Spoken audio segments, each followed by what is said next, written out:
Généralement, quand on fait venir l'exorciste, on a beaucoup de monde. C'est un sujet qui attire les gens.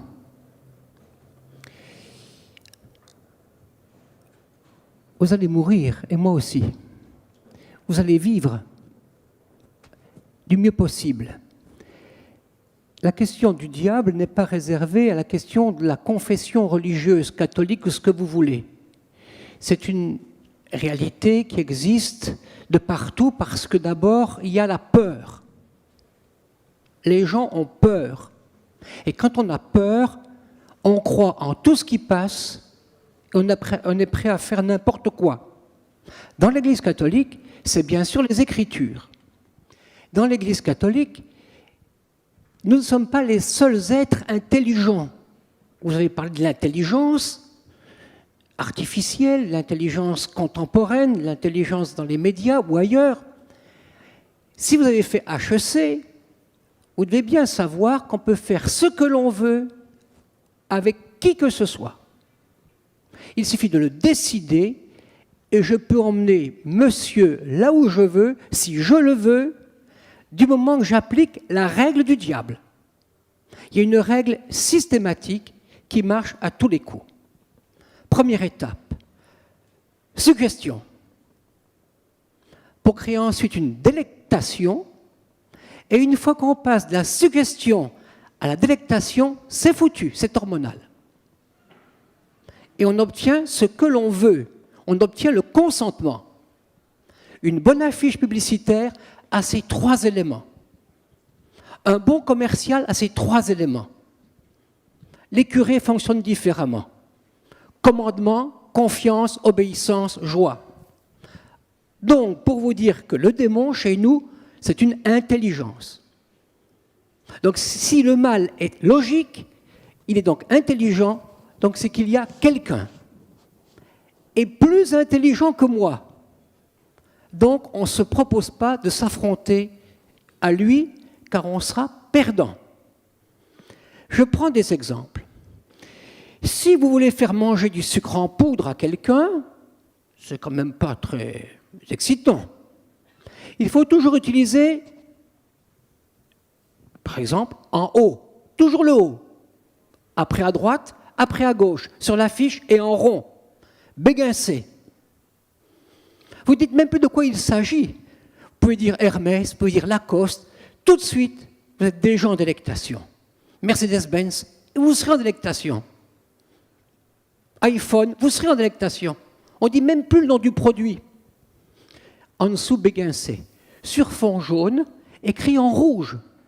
Car chez les scouts, on sait très bien qu'entre la confiture jaune et la confiture rouge, c'est la rouge qui part le premier. La jaune restera. Béguincé, sucre en poudre. Avec quoi va-t-on vous faire avaler du sucre en poudre? L'alcool, on va vous le servir dans des beaux flacons. Il faut du chic, il faut du riche, il faut du fier, il faut du noble, il faut une coupe en cristal. Et avec quoi allez-vous manger du sucre en poudre? Avec du chic, du fort, avec des fraises, mais avec des framboises. Et il faut faire baver les 5 sens. La délectation, c'est avec les 5 sens. L'ouïe, la vue, l'odorat, le goût, le toucher. Les 5 portes pour le diable. C'est la tentation que vous décrivez, c'est bien ça? La tentation, oui. On peut passer, après, les 3 modes du diable peuvent être tentation, obsession ou possession. Mais c'est logique. À la fin, vous verrez à côté du pot de framboise une petite feuille de menthe verte. Une feuille de menthe verte. Et à côté, un pot de yaourt vide avec la cuillère dedans. T'es le dernier, dépêche-toi. Il n'y a plus que toi qui n'as pas mangé.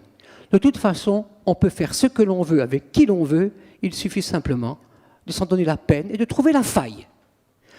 Bien. Est-ce le diable ou est-ce nous? N'est-ce pas en nous tout ça? D'accord. Donc, Même sans le diable, indépendamment de nous.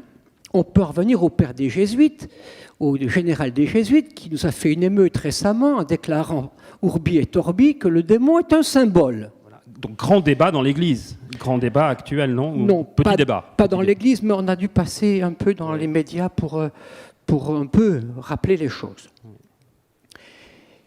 Dans l'Écriture sainte, vous avez donc le problème du bien et le problème du mal.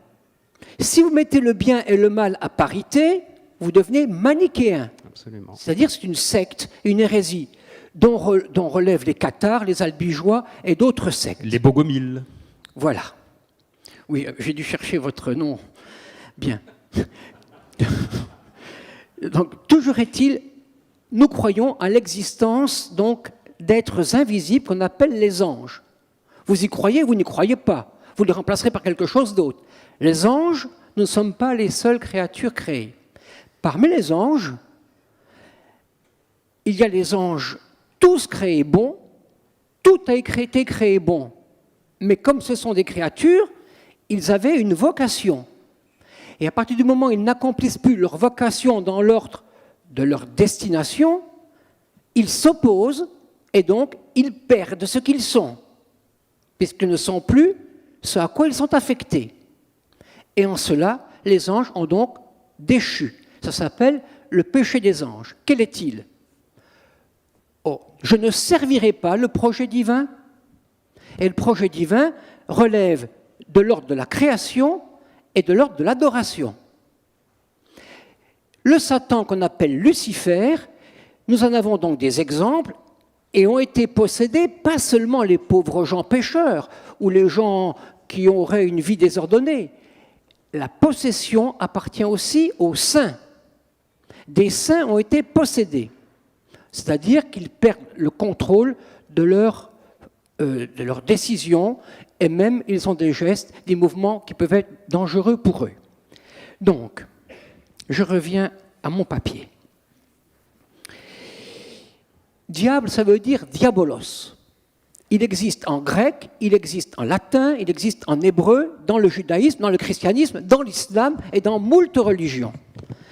Deuxièmement, les diables ou les démons, quand ils sont dans ce qu'on appelle la rupture avec Dieu, sont donc privés de la vision de Dieu. Et c'est cela qu'on appelle l'enfer. Bien. Qu'est-ce qui prouve que les gens que nous recevons sont possédés ou ne le sont pas ?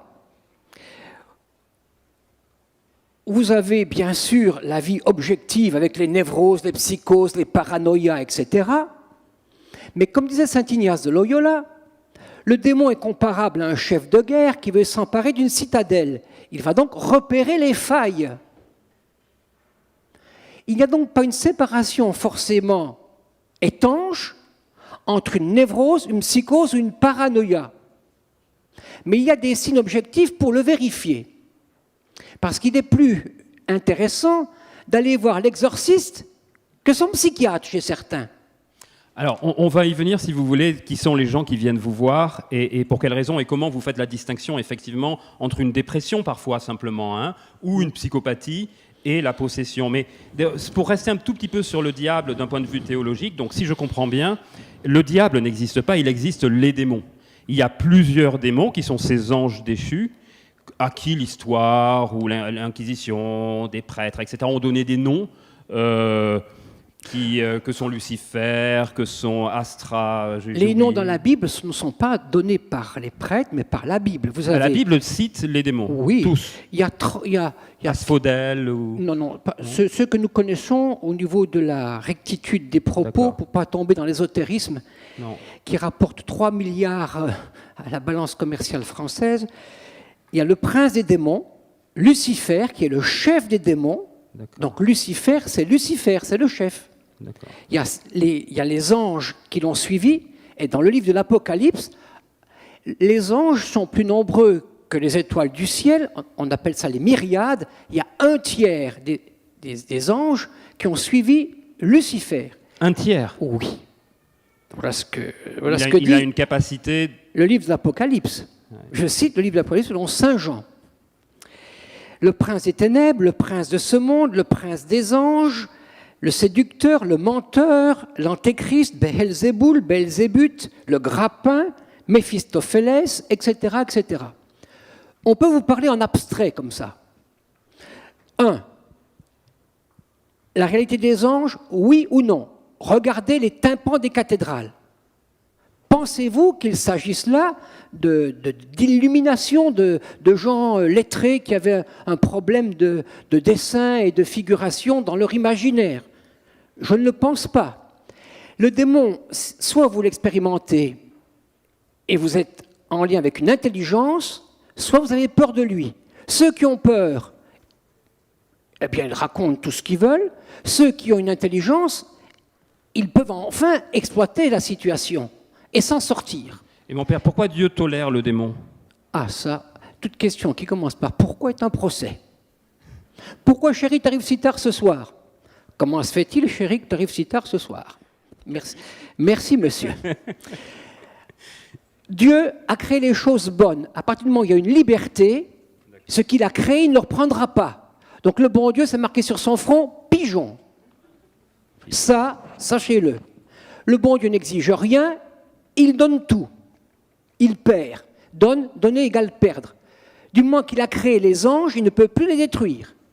Donc ils sont là, et ils sont bien vivants. La volonté démoniaque, ce n'est pas simplement une volonté de détruire ce qui appartient à Dieu, c'est aussi une persévérance dans le mal, qui les détruit eux-mêmes. L'enfer, c'est aussi ça, c'est de persévérer dans sa position. Donc c'est une sorte de névrose aussi. Parce que le plus névrosé, le plus psychopathe, c'est le démon lui-même. Lui-même rassemble toute la psychiatrie.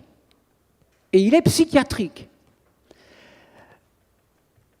La question de la liberté humaine, le démon ne peut pas l'emporter, par exemple.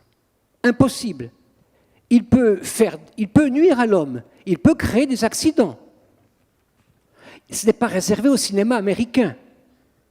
Mais en principe, vous avez le livre de Job, regardez le livre de Job, l'Ancien Testament en parle et le Nouveau. Jésus a passé son temps à dire aux apôtres, guérissez les malades et chassez les démons. Et vous vous rappelez l'épisode de quelqu'un qui se meurtrissait et les démons sont partis dans un troupeau de porcs. Donc, cette question de la présence démoniaque, c'est-à-dire le mal gratuit.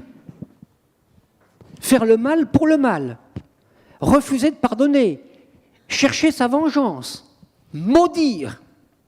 Et donc, il y a des gens qui viennent vous voir, et d'ailleurs, il y a un prêtre exorciste dans tous les archevêchés, je crois, ou les évêchés simplement? Normalement, d'après le droit canon, chaque évêque est tenu de donner à son diocèse un exorciste. Mais vous savez que quand il y a un exorcisme, il peut y avoir des dommages par rapport à la personne qui est possédée comme par rapport au prêtre qui exerce l'exorcisme. Et on a parfois eu des drames avec des morts qui ne sont pas forcément liés à des faiblesses cardiaques ou à des tensions artérielles qui ont été désastreuses, mais il faut être assez prudent. On doit être prudent sur le discernement pour ne pas prendre la psychiatrie pour la démonologie. On ne doit pas basculer entre tout le démon partout ou la psychiatrie partout. Donc la question du discernement, le pape François en a beaucoup parlé.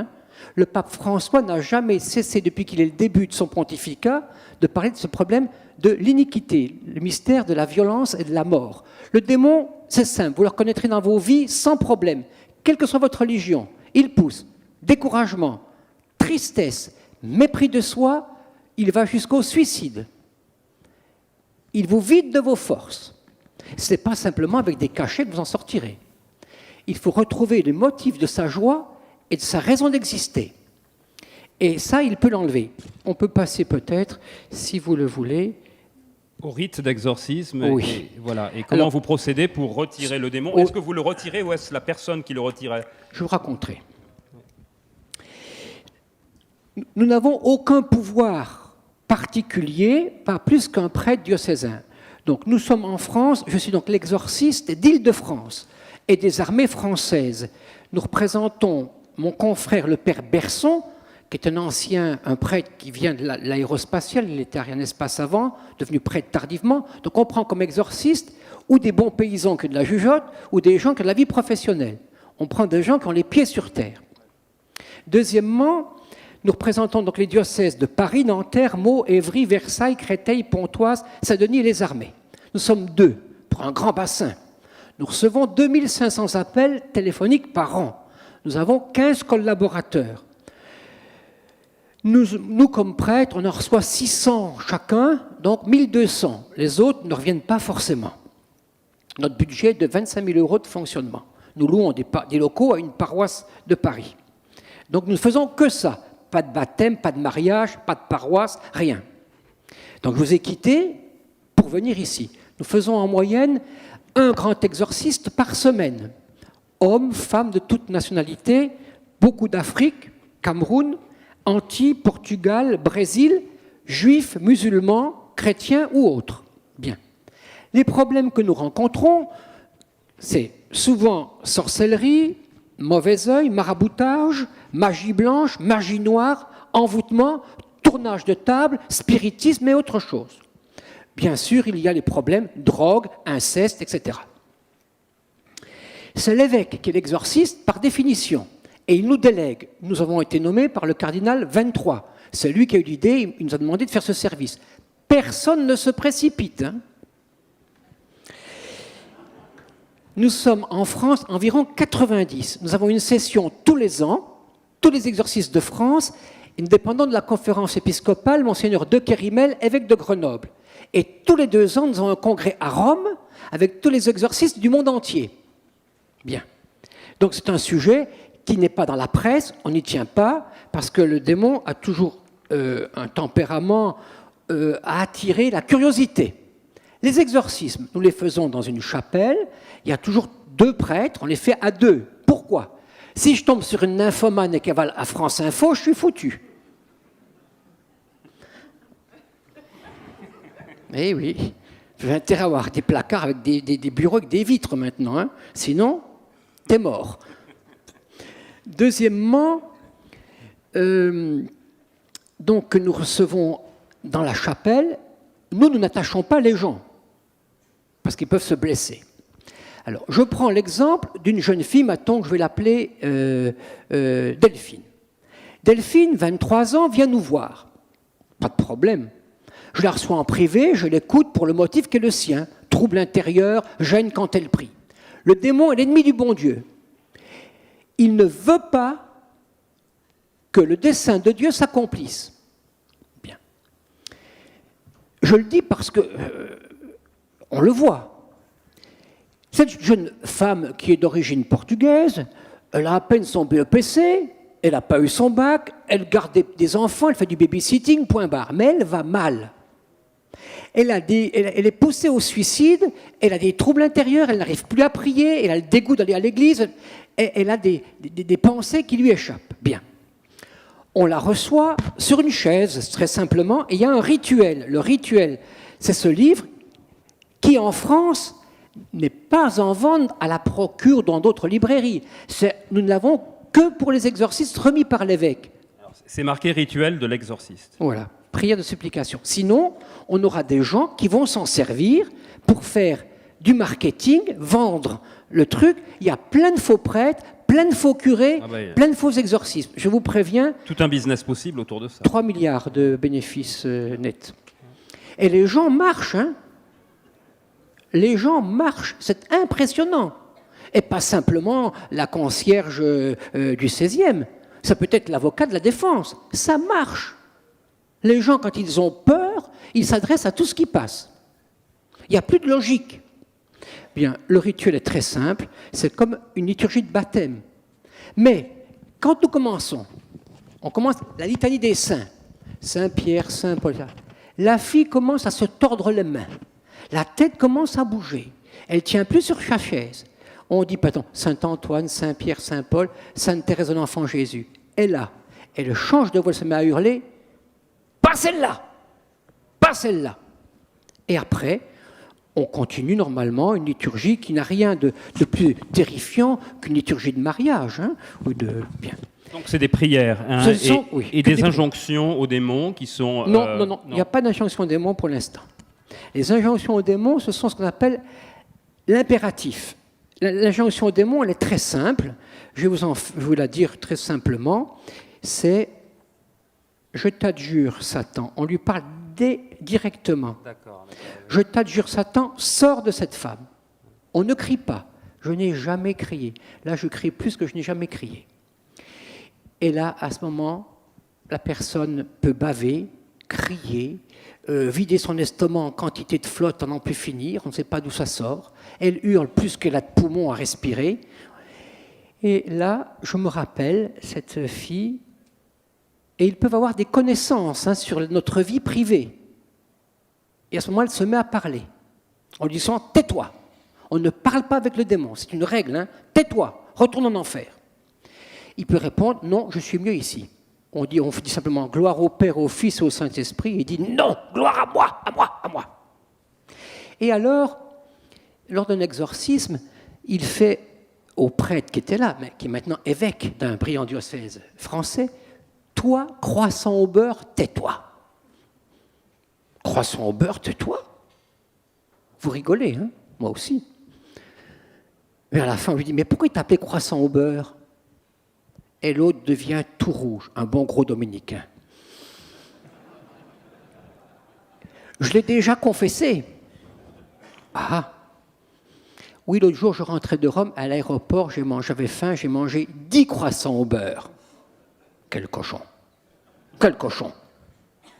Vous voyez, l'histoire est drôle, mais le but, c'est de décourager l'homme de la bonté de Dieu. Le bon Dieu, il est bon. Il est facile d'aller au paradis. Le démon vous fait croire que c'est difficile, que la religion est compliquée et que vous n'y arriverez jamais. Faux, faux, faux. Le bon Dieu, pigeon. Pour en rien, vous entrez au paradis. Intéressant. On avait fait l'exorcisme pendant 1 heure. Et nous formions d'autres exorcismes. Nous formions un exorcisme du Canada qui était présent. Lui, il croit psycho, c'est psycho, c'est psycho. Le gars, il en a eu pour sa fête. 1 heure de liturgie, fatigué, debout. Mon vieux prêtre de 83 ans, on dit, bon, maintenant, on avait prié la prière. Maintenant, on a dit notre chapelet. Et ça grognassait, mais bon. Et la fille, une salle de sport, le Vitatop, c'est moins fatigant, je vous assure. Ça se tord, ça se capte, ça se plie, ça crache, ça roule, ça gémit. En silence, prions. Au bout de 4 secondes, elle se met à hurler. Je déteste le silence. Pas de silence pour les hommes. Il ne faut pas de silence. Il ne faut pas que les hommes se mettent à genoux. Nous, les curés, on se dit à genoux, pas à genoux, tradis, progressistes, enfin, ils se battent entre eux. Mais ce n'est pas ça. Toute personne qui veut s'approcher de Dieu trouvera sur sa route un empêchement pour le faire. Derrière, il y a la haine. Le démon se caractérise par une violence que je ne trouve nulle part ailleurs. Même dans mon ministère, je suis bien naïf. Même quand vous rencontrez quelqu'un, vous pensez ça qui peut être méchant. Et quand vous rencontrez la méchanceté, ça vous fait très mal. Mais là, vous avez de la méchanceté. Et là, il fait. Très bon prédicateur. Hein. Il connaît parfaitement l'évangile. Il fait. Le silence de Jésus devant Pilate, insupportable. Le silence de Jésus sur la croix m'a tué. Pas de silence. Et après. Et cette vierge qu'il aimait, elle n'a même pas murmuré. Elle ne murmurait même pas, cette vierge. Grossier, injurieux. Le murmure, vous savez ce que c'est? C'est vous, quand vous commencez à grognasser contre votre patron, contre votre staff, contre le temps, contre le président, contre les impôts. Alors les salariés de l'EBG, là, vous entendez? Hervé? Parce que derrière, il y a toujours un verset de l'Écriture. Tiens ton âme égale et silencieuse. Je passe. Cette fille, le démon, simplement, comment sait-on que quelqu'un est possédé? 1. Il change de voix. Une force surhumaine. Et comme on ne savait pas si ce n'était pas un peu hystérique, mon confrère qui avait été en ambassade à Amsterdam change de langue. Et on prend la prière en néerlandais. On lui dit, sors de cette femme. La fille a répondu couramment en néerlandais. Elle ne connaissait pas cette langue, elle ne l'a jamais appris. J'ai été terrorisé sur place. Ça, c'est encore un indice. Et des paroles de connaissance sur la vie même des personnes qui sont autour d'elle ou de lui. Donc les exorcistes et nos vies privées qui peuvent d'un seul coup être mises à jour. Voilà ce que nous avons expérimenté. Le démon dit toujours comment il est venu. Il le dit. Combien ils sont et comment il va partir tellement il est vaniteux. À la fin, il a fait. On disait la prière à Saint-Michel. Moi, j'étais en retrait, je dis à mon confrère une fois, elle explose. Refais la prière, elle explose 3 fois, et là, intérieurement, je me disais, mais comment on va s'en sortir avec cette pauvre fille? On va fermer juillet et août, qu'est-ce qu'elle va devenir? Et là, éclatement de cris, mais qu'elle y aille donc à Lourdes, cette Vierge l'attend. Bien. Nos évêques, qui n'ont jamais vu d'exorcisme et qui nous nomment exorcistes, on leur dit, mais Monseigneur, venez voir. Et on les invite pour qu'ils voient. On ne peut pas savoir si quelqu'un est possédé tant qu'on n'a pas fait la prière d'exorcisme. Et si ça y a des signes, je termine, quand on l'a fait, nous avons des trucs et des leurres. On a de l'eau qui n'est pas bénie, et on la jette, et s'il y a des grognasseries, on dit, toi, tu es en train de me rouler. On a la guerre des Gaules de Jules César en latin, on fait du latin, et les gens disent, c'est du latin, ça va marcher. Et là, non, c'était la recette de cuisine ou la guerre des Gaules. Donc on a des trucs. Mais sachez une chose... C'est ce qu'on appelle de l'A/B testing dans nos métiers. Merci beaucoup. Eh oui. Conclusion, dans la vie, tout est permis. Nous les cathos, on le sait. Nous, on peut tout faire. Mais tout n'est pas profitable. Et comme on dit dans la marine, qui pisse contre le vent se mouille les chaussettes. Ne négligez pas le vent, ne négligez pas l'existence du démon. Et vous savez que quelqu'un est en mauvaise piste quand, précisément, il ne sait plus ni pardonner, rancune, procès et méchanceté. Ça, c'est très mauvais signe. Ça commence, on ne sait pas quand ça finit. Ne restez pas sur des verrues aussi infectieuses que ça. Ou prenez la fuite, ou trouvez une solution plus heureuse en évitant la dispute. Mon père, une dernière question, si vous pouviez y répondre rapidement, parce qu'on va être mis dehors. Il y a encore un intervenant qui est un physicien. Au moment de la parousie, quand Jésus reviendra, que les saints reviendront, le démon ira-t-il lui aussi au paradis? Non, l'enfer est irrémédiable. D'ailleurs, c'est cela l'enfer. Il déteste ce qui lui est destiné. Il aimerait aller au paradis? Voilà. Vous savez, rapidement alors, quand j'étais gosse, j'avais trouvé un truc génial. Quand un copain m'avait fait une vacherie, j'allais lui faire un côté sympathique. J'allais lui rendre service. Et là, il n'en pouvait plus. Casse-toi, casse-toi, casse-toi. Donc, le bien vous devient insupportable. Donc, il reste dans le bien, mais il en souffre. L'enfer, c'est de souffrir du bonheur au lieu d'être heureux du bonheur. Merci, c'est une magnifique parole et merci beaucoup.